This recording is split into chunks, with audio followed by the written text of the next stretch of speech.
कश्मीर के पहलगाम में हुए आतंकी हमले के बाद कई राज्यों में अवैध रूप से रह रहे विदेशियों और बांग्लादेशी नागरिकों को पकड़ने के लिए आज पुलिस का बड़ा एक्शन देखने को मिला। गुजरात पुलिस ने शुक्रवार आधी रात को एक बड़ी कार्रवाई के दौरान अहमदाबाद और सूरत शहरों से महज कुछ ही घंटों में 500 से ज्यादा विदेशियों को हिरासत में लिया। अहमदाबाद क्राइम ब्रांच के डीसीपी अजीत रजायन ने बताया कि शनिवार सुबह 3 बजे से अहमदाबाद क्राइम ब्रांच ने एसओजी जोन 6 और मुख्यालय की टीम के साथ मिलकर अहमदाबाद शहर में अवैध रूप से रह रहे विदेशी प्रवासियों को पकड़ने के लिए तलाशी अभियान चलाया था।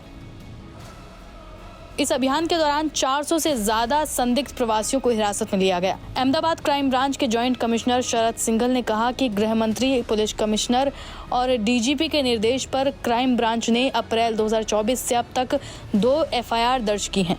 127 अवैध बांग्लादेशियों को पकड़ा गया है और 77 को डिपोर्ट किया गया है। हमें इनपुट मिले थे कि चंदोला इलाके में बड़ी संख्या में बांग्लादेशी रह रहे हैं। आज सुबह पुलिस ने सर्च ऑपरेशन चलाया। हमने अब तक 457 लोगों को हिरासत में लिया है। इनसे पूछताछ के बाद डिपोर्ट करने की प्रक्रिया शुरू की जाएगी। हमारे होम मिनिस्टर साहब की सूचना के हिसाब से डीजीपी सर और सीपी साहब की सूचना से अहमदाबाद सिटी पुलिस ने ईशनपुर पुलिस स्टेशन की हद में एक चंडोला तालाब है, जहां पे पिछले साल भी क्राइम ब्रांच ने 2 एफआईआर रजिस्टर की थी और 127 जितने इलीगल बांग्लादेशी जो गैर कायदे सर अलग अलग रास्ते से इंडिया में आके रह रहे थे उनको पकड़ा था।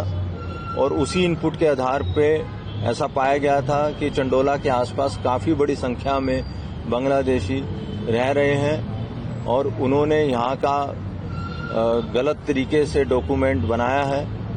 आज सुबह से DCP zone 6 Ravi Mohan Saini ji, DCP crime Ajit Rajan ji, DCP SOG और काफ़ी बड़ी संख्या में पुलिस ने आज इस पूरे तालाब के आसपास कॉम्बिंग की और उस कॉम्बिंग के दरमियान हमें 457 जितने शंकास्पद बांग्लादेशी नागरिक मिले हैं। उनकी अभी पूछपरछ चालू है और जैसे ही ये प्रस्तावित होता है कि ये लोग बांग्लादेश से आए हुए हैं तो इसकी आगे डिपोर्टेशन की कार्रवाई की जाएगी। अच्छा सर, सिर्फ पुरुष ही हैं या फिर बच्चे या महिलाएं भी हैं? अभी पहली कार्रवाई हमने पुरुष को किया है। उनकी अगर वाइफ वगैरह हैं और ये एस्टेब्लिश होता है कि दोनों आए हैं बांग्लादेश से तो फिर हम दोनों के विरुद्ध में कार्रवाई करेंगे। अहमदाबाद के अलावा सूरत से 100 से ज्यादा बांग्लादेशी पकड़े गए हैं। वहीं हरियाणा, मध्य प्रदेश और असम में भी इसी तरह की कार्रवाई की गई है। हरियाणा में राज्य सरकार ने 460 पाकिस्तानियों को निकालने का आदेश दिया।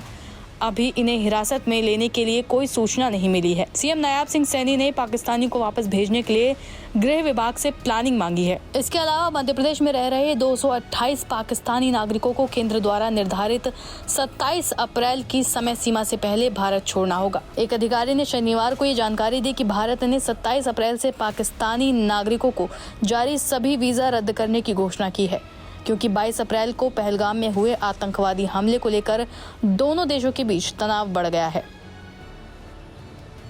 राज्य सरकार के एक वरिष्ठ अधिकारी ने कहा, हमारे पास जो डेटा है उसके अनुसार मध्य प्रदेश में 228 पाकिस्तानी नागरिक हैं। हमारा काम केंद्र को ऐसे लोगों के बारे में सूचित करना है। उन्होंने कहा कि ऐसे लोगों को केंद्र के निर्देश के अनुसार वापस अपने देश जाना होगा। उन्होंने कहा कि जो पाकिस्तानी नागरिक चले गए हैं उनके बारे में डेटा शाम तक आने की उम्मीद है। केंद्र सरकार ने ये सुनिश्चित करने का निर्देश दिया है कि निर्धारित समय सीमा के बाद कोई भी पाकिस्तानी नागरिक देश में न रहे। बता दें कि पंजाब के अटारी बॉर्डर पर पाकिस्तानी नागरिकों के भारत से जाने का सिलसिला जारी है। 22 अप्रैल को पहलगाम आतंकी हमले के बाद केंद्र सरकार ने सभी पाकिस्तानी नागरिकों को 1 मई 2025 तक भारत छोड़ने के लिए कहा है। भारत सरकार ने लॉन्ग टर्म वीज़ा, डिप्लोमेटिक और ऑफिशियल वीज़ा को छोड़कर पाकिस्तानी नागरिकों को जारी किए गए सभी तरह के वीज़ा रद्द कर दिए हैं। अब पाकिस्तानी हिंदू तीर्थयात्रियों को 27 अप्रैल तक भारत से जाना होगा।